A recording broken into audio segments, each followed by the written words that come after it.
Now we are going to see how to find out the deflections as well as the stresses that occur in each member of this particular plane truss. For that purpose, you can just directly right click on the solution group, say insert, go to deformation and say total deformation. And you can also right click and say insert and go to deformation. You can select the directional deformation as well.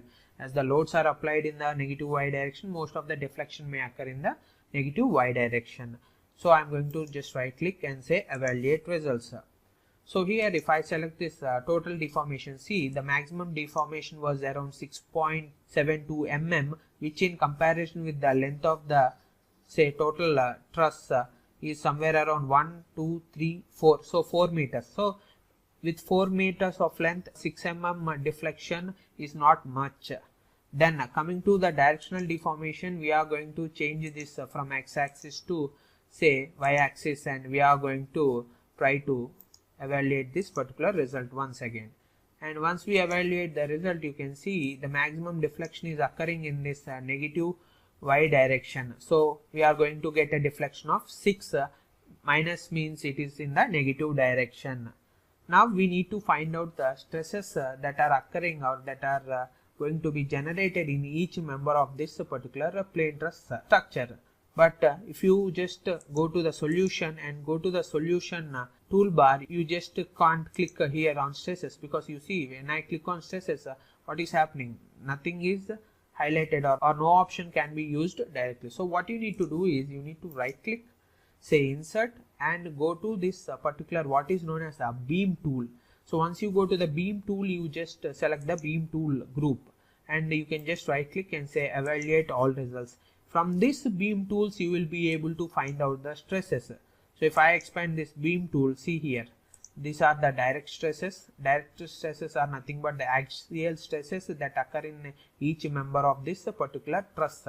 So what happens? Direct stresses, because in a bar member, what we have assumed is that the bar is going to bear only axial loads, and this particular joints act as a contact between these two members. Then you have the minimum combined stresses and maximum combined stresses. Coming to what is maximum, maximum combined stresses? Maximum combined stresses is nothing but the linear combination of direct stresses and the minimum bending stresses. So in addition to this axial stresses, you are also going to get bending stresses.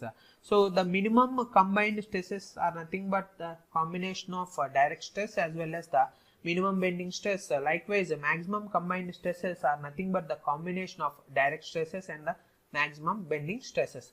Direct stresses, as I've told you, the stress components due to the axial load that is encountered by this particular each element in the truss member. Then I can also right click on the beam tool, say insert, and I'm going to go to the beam tool. I can go to the stresses and I can select maximum bending stresses as well. So minimum and maximum bending stress also I can select. Once I selected this one, I am going to evaluate. And see here what happens. This particular stresses will be represented in positive as well as the negative. So what is positive? Positive means the load is positive, means whatever the stresses are being formed, they are formed due to the tensile forces. Negative means it is a compressive stress.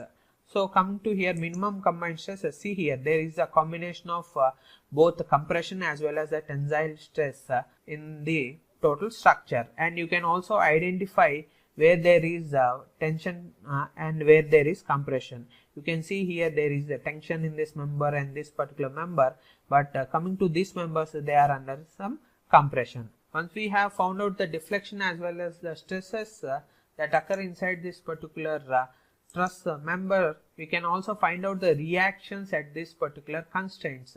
So one thing you can do is you can just drag and drop this particular fixed support into the solution tab, or otherwise what you can do is you can just delete this one and you can just right click on the solution, go to insert, go to probe, go to this force reaction and select this particular boundary condition, which is the fixed boundary condition. And once you select the fixed boundary condition, you can just right click and say evaluate results, so that you will be able to know this particular reaction. See here, this particular reaction is 90,000 newtons or say 90 kilonewtons which is equal to the amount of force, amount of load we have applied here.